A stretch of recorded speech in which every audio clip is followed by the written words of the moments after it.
Hey, it's great to meet you. Thanks for taking a minute out today. Yeah, you're welcome. My project manager, Joanne, booked this and was telling me about you guys, and I'm excited to be here. Yeah, me too, man. Where are you located?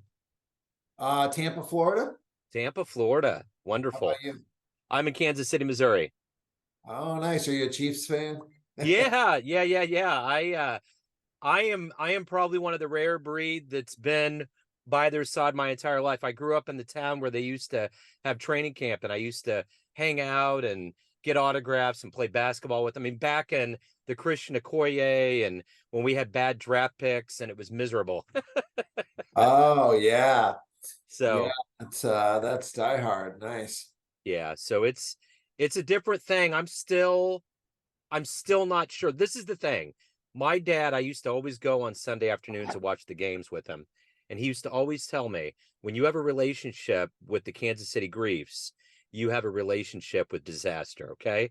So there used to be a running joke that if the Chiefs ever did finally win the Super Bowl again, the world would shut down. And right after that parade, COVID happened and it all ended.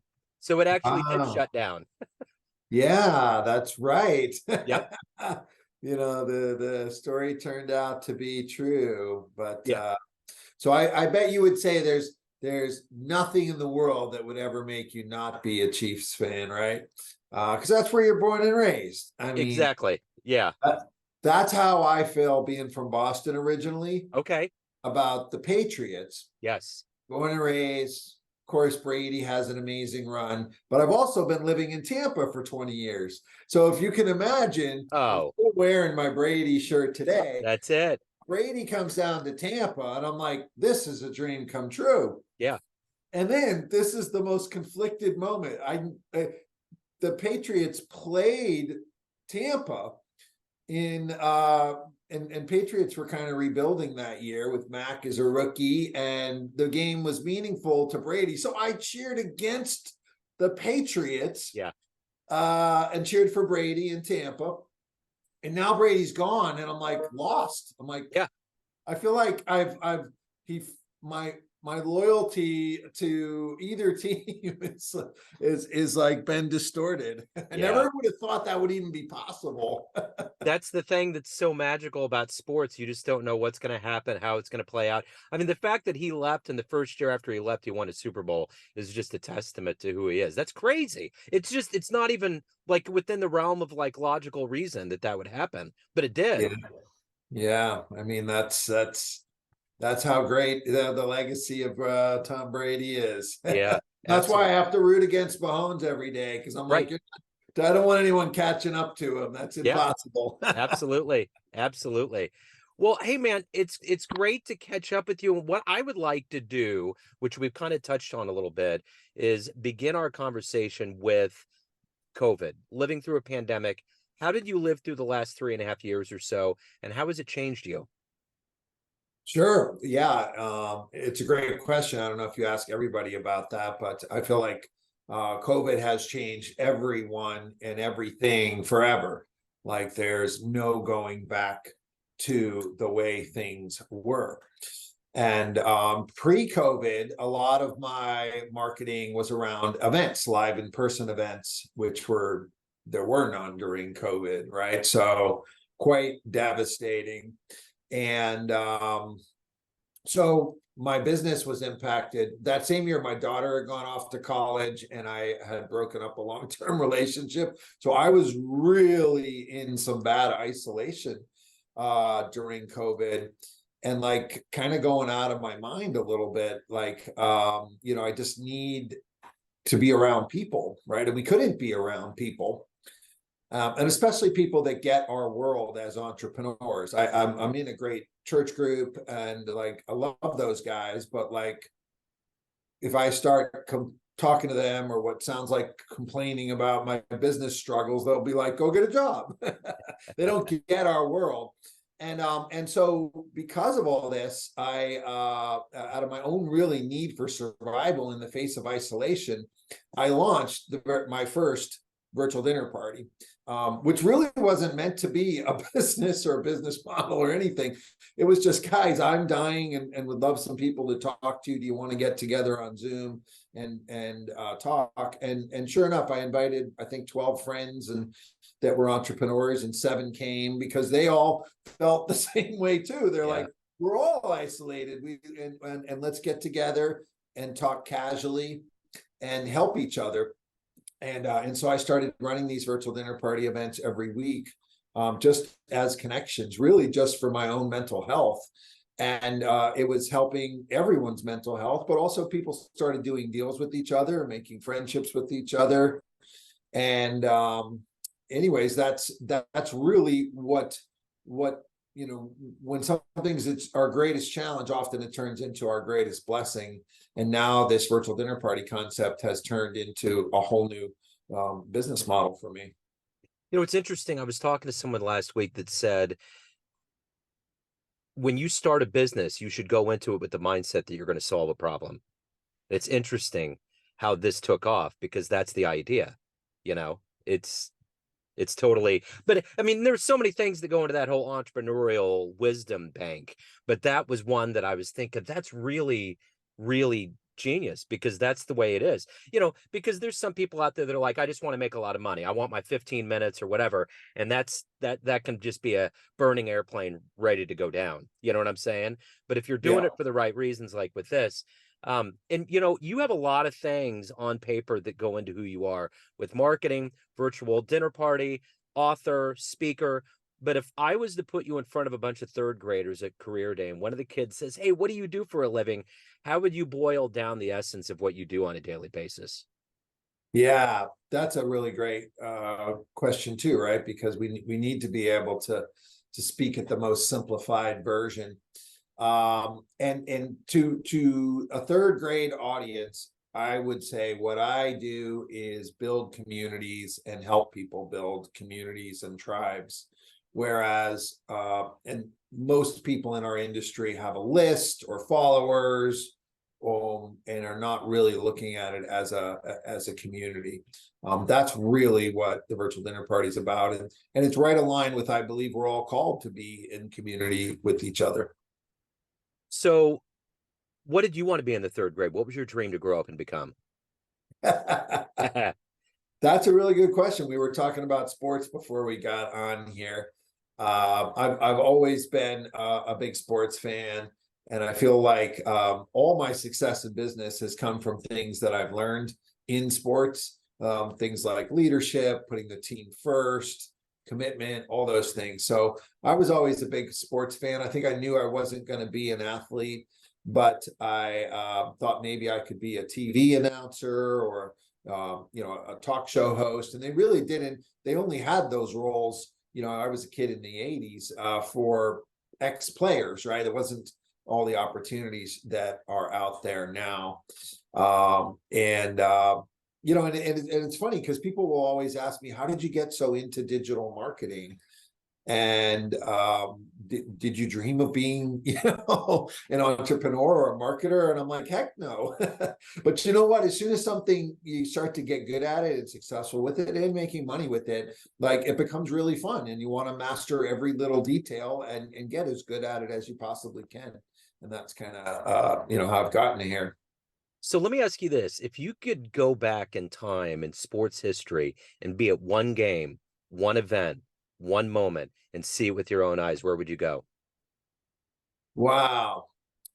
Well, I happen to have been at the Tom Brady Tuck game against the Raiders in Oh, the wow. Storm, which was, I feel like, the moment that changed history, because that Raiders team could have gone on to win multiple Super Bowls had that gone the other way. So having been at that game, I would say that for me, it would have been, if I could go to another moment in time, it would be to go back to the Super Bowl after that, which was Brady's, first Super Bowl.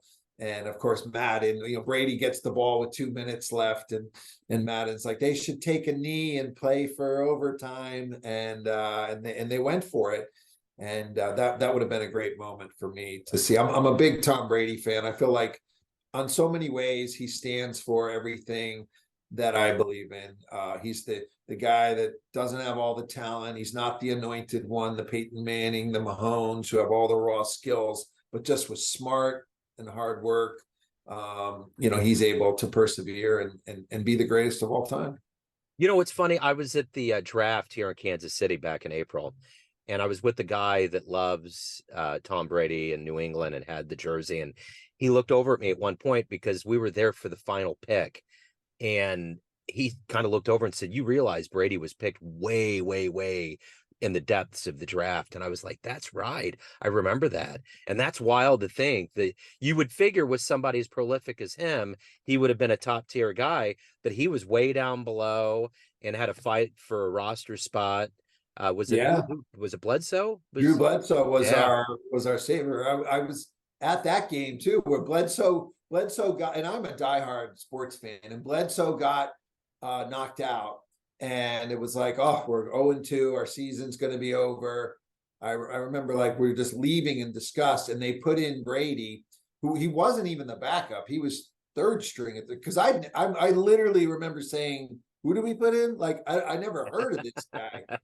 And the thing, I don't follow college football, but if you look back at his career, he was productive in Yeah, college, yeah, but he just didn't have the raw athleticism, the raw ability to be able to succeed. And I think it's something that's interesting in the entrepreneur world. There's if we're being honest, I feel like most entrepreneurs succeed on raw talent. They have this charisma that people just are attracted to them. yeah, But then there's a segment of us that succeed through working hard, through being smart, and go a different path. yeah. I feel like it's very similar to how it is in sports. So we've already established Brady, but if you could pick a hero that's really been fuel for you in your life and inspired you, who would it be? Well, I'm a huge Tony Robbins fan. I've been to a lot of his events all over the world. I was in the right place at the right time and got to be a guest speaker at his business mastery event. It was literally like Chet Holmes died and the event was next week. And Tony was like, needed some people to fill in. So that was an amazing opportunity to get to be on stage and be a part of business mastery with Tony Robbins. So he's been a big a big influence on me. It's amazing how relevant he's remained, because I'm a kid of the 80s and I remember all the commercials, all the beginning of The infomercials. infomercials with the cassette tapes. Yeah, right. And there's Tony with the microphone that no one really ever knew about until the boy bands got him. And he was kind of like the precursor to all of that. And you're thinking, okay, this is a guy that might be like the mega church preacher. He may just kind of fade away, but he's always stayed relevant. All of the big shots in the world always refer and reference him. I mean, in this cancel culture world, man, he is one of those guys that's almost kind of like the Beatles. He's on this Yeah. pedestal alone and he's untainted and he's doing what he always said he wanted to do, which is help people and motivate. Yeah. And he really embraced virtual, going back to COVID and virtual Yeah. events. Like he really went all in with virtual in a big way, whereas everyone else was cutting their prices. His programs are still $5,000 to go to Date with Destiny, Business Mastery, virtual, didn't cut price. Didn't complain when like people will buy one virtual ticket and get 10 of their friends together to go to his event.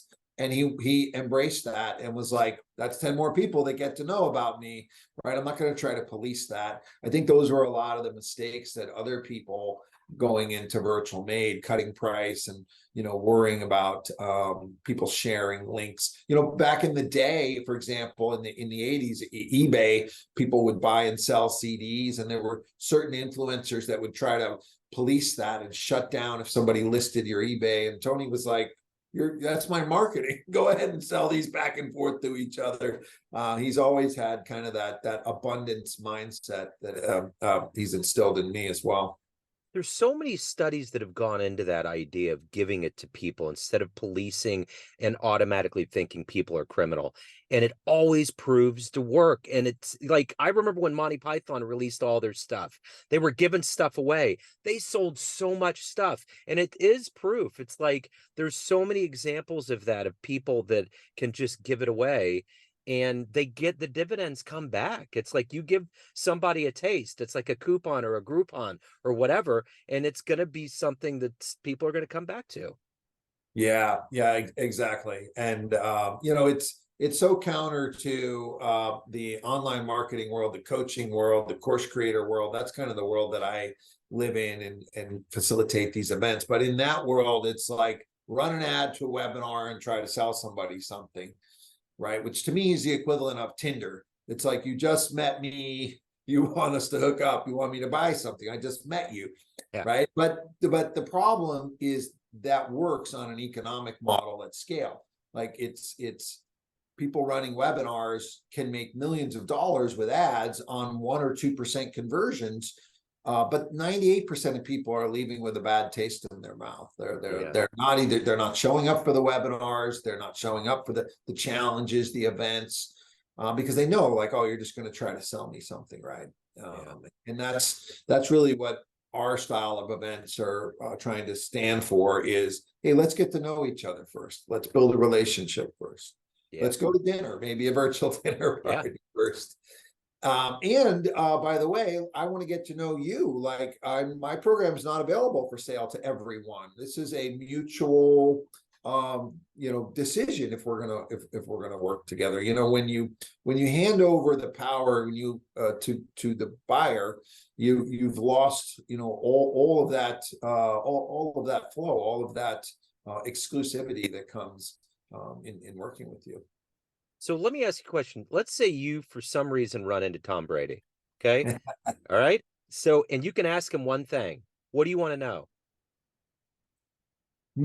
Good question. The curiosity side in me would want to know about Deflategate.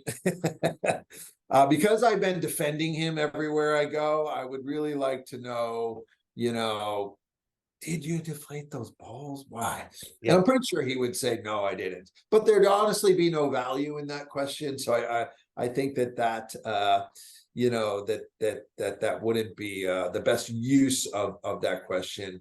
And then I should ask him something along the lines of, you know, how did he keep his mindset the way it is for him to be able to succeed as long as he did? The things he's doing at his age, very inspiring to me at 52, as someone who's, you know, relaunching this virtual dinner party business in the last 2 or 3 years. Like, the things that we're still able to do at his age is really what inspires me most about him. So maybe if you caught him good and liquored up right before he threw that Lombardi trophy off the yacht, that might be the moment of vulnerability you would have gotten the answer. Yeah. So let me ask you this. Obviously, with someone like the acumen that Brady has of being very highly motivated and driven, what is that for you? What gets you out of bed every day? What gets you to do the best job you can do to help and affect people? Yeah, so for me, it's about having a purpose behind what you do. For me, my purpose is love thy neighbor marketing. It happens through running virtual dinner parties, through what we do. And I think for anyone, if you're just going to work for a paycheck, that's not going to be very fulfilling. I know when I was I'm empty nest now. When I was raising my daughter, you know, it wasn't as big a deal because I was going to work to provide for her, and I wanted to be home for her every day after work and have all the best resources. But as you get further along, it becomes more and more important that you have some sort of purpose that you're living into. And for me, the message that I is behind my purpose is that we're not defined by what we do. I think too often entrepreneurs are like, this is what I do, this is who I am. But that changes many times over a lifetime. I believe you're really defined by how you do business. How you do anything is what defines you. And what I mean by that is a lot of people have life mode where they're this really good, loving person for their family, and then they go into business mode, and they have a different set of values there because they feel like they have to in order to succeed with this, in order to swim with the sharks. And I'm trying to stand for, you don't have to. You don't have to. And one of the most common ones is, I'll hear salespeople say, if you believe in what you're selling, you're justified in using any and every technique in the book to enroll that person into your coaching program, into whatever you're selling. And I look at that and say, well, that's like saying the end will justify the means. That's that's what all the most, worst people in the world have ever said. And it's like, that's not an acceptable mindset anywhere else. How come that's suddenly acceptable here in business? And people don't think of that, or will say, well, that's just doing business. Yeah. So let me ask you this, of all of the clients that you've had, all of the business ventures, what's one of your best success stories? Yeah, so one of my favorite clients is Dina Mandy. She works with photographers, helping them market themselves better, helping them get out of being weekend wedding photographers and having no life, and into other types of photography work that's actually much more lucrative and gives them their lives back, their weekends back. And when Dina came to us, she had a thriving Facebook group, and she was running a challenge once a month in her Facebook group. And every month she would get new clients, new photographers would join her marketing program. And but she really was called it that she started to feel like a carnival barker. Like, basically, the challenge was coming. There'd be a week of talking about it, then there'd be a week of doing it, then there'd be a week of silence, and then they'd start back up again. And this was kind of the cycle of her marketing. And it is for a lot of my clients. And when she brought in the virtual dinner party, it gave an event happening. It just bookended the challenge. So now 3 out of 4 weeks she runs an event, but she's only actually selling in her challenge. And the virtual dinner party is an event that primes her audience, that nurtures them, gives them a taste of what it's like to work with, and you come off like you're not always selling. So she's now doing $100,000 months since she's implemented our virtual dinner party system, helping photographers. It's helped her more than double her gross revenues, and it's been fun to work with her. I learned a lot in working with my clients.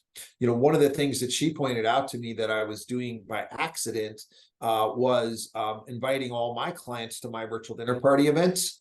And she's like, Greg, you realize that's like, because she started doing that, inviting her clients to her virtual dinner party events. She's like, the new people, it's like they get to meet a testimonial live in person. That's way better than having them watch a video or seeing a slide. Like, what's happening, because in the virtual dinner party, you go into breakout rooms with very specific topics. What was happening for her, she would set up a breakout room where people, photographers, would talk about their marketing. There'd be two new people in there, and they'd say something like, well, I'm struggling with my leads. And the second guy would be, so am I. And then the third person would be like, well, I used to be, and then I hired Dina. Have you talked to her yet? And like, she never needed to sell. It was all just happening through the course of how we designed the event. So if you could run into that broadcast younger version of you, the broadcast hopeful, at a very young age of your life, and you have a dream tonight, you run into that version, and you could give that version of you a piece of advice based on the life you've led, the wisdom you've gained, what advice would you give your younger self? Wow, that's a really good question.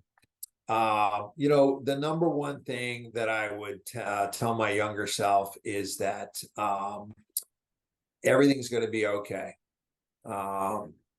You're just that reassurance. I think to a young person, really to any person, I've had ups and downs in businesses, and just that rather than any wisdom, just really that reassurance and empathy that everything is going to be okay.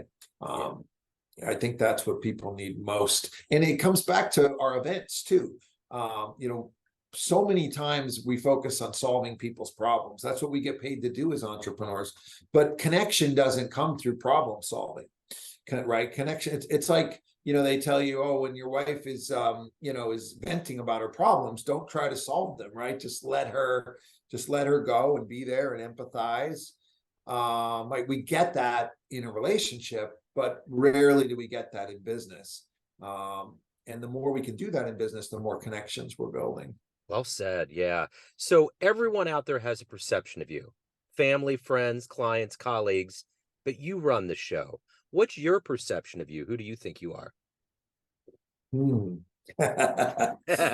That's a really interesting question. Who do I think I am? Well, in my journey, especially being a big Tony Robbins fan, the personal development teaches when something happens, you look for the lesson you can learn from it, and you kind of sweep it under the rug and move on. And that served me well to a point. But I feel like more recently in my growth, I'm realizing that the point of connection comes from talking to people about your struggles, about your problems. I've always been the positive guy that I've never wanted to be a complainer, never wanted to be negative. I'm like, why would anybody want to be around someone who's not positive all the time? And yet, if I look back on my life, that's why I have a lot of surface level relationships. I probably have hundreds of friendships with people who would take my call. They're like, they know you're a good guy. They know you'd be there for them. But because I haven't been somebody who's talked about any of my struggles with them in any of their friendships, it's never really gone to that level. And so that's part of my own personal journey in this, and how I see myself as the positive minded guy. And that's part of what I'm trying to live out through the virtual dinner party events. So speaking of the virtual dinner party, your books, your business, everything that you do, where's the best place for people to get involved, reach out to you? Where do they go? Yeah, so virtualdinnerparty.com is our main website. On there, you can see a lot of the case studies of coaches and course creators we've worked with that have succeeded running their own virtual dinner parties. You can also sign up to come to a virtual dinner party. There are free events where we connect around a specific topic. So, for example, there might be one on podcasting. There might be one on, for photographers. There might be one for weight loss. Not all run by me, all run by different coaches in our community. So, virtualdinnerparty.com. And I'd love to kind of get your take on the concept too, because I'm just starting to get out there doing podcasting interviews. So this is a new message, which I think is what makes it so valuable, as we're talking about something unique here. But I really see the podcasting industry, that the virtual dinner party could be a solution for. One of the problems I see in the industry is you don't generally know who your audience is. You don't have a good way to connect to your audience. At the end of a show like this, I can give out my website, but it's really putting the burden on a person to go to the website and contact me if they're interested, right? Part of my vision is what if we said, hey, Mr. Lister, clearly you like this conversation Greg and I are having because you made it to the end of the show. How'd you like to continue the conversation with us? How'd you like to meet us? I'd love to meet you and start building a community around my listeners and find out what you want more of my shows and serve you even better. And we can do all of that in a virtual dinner party or, some sort of event like that. That's one of the things that intrigues me about podcasting. What are your thoughts on how that could work for you? I think that's great. I think that idea of continuing it and making it easier for the listener, but also just even talking about liking podcasting. I think it's such a great way for all of us to understand how alike we are. And what you're doing is continuing that notion of us getting together in a very divided culture that we live in right now. There's so many things that we get divided over from these forces that don't really care for us. So we take the reins and we care for each other in this realm of podcasting and get to know each other. So the fact that people love to eat, they love parties, and we're in a virtual world and there's people in it. So you have all of the elements that go together. And then if you can get a better handle on your audience, that's the thing about it. Like, everyone asks, what's your audience? Who's out there? I don't know. And I don't know that there's analytics that are that specific. And if people don't download it, you don't get the right stats. There's just this whole quagmire that opens up. But what you're doing, I think, is probably ahead of a curve that's going to start unfolding more to allow the continuation of conversations and to get a better beat on who is actually your audience. Yeah. So it's full of unknowns, but the known is that the idea is solid, and it goes back to what I was saying before, that entrepreneurial idea I heard last week. It's all about solving a problem, and that's what you're doing.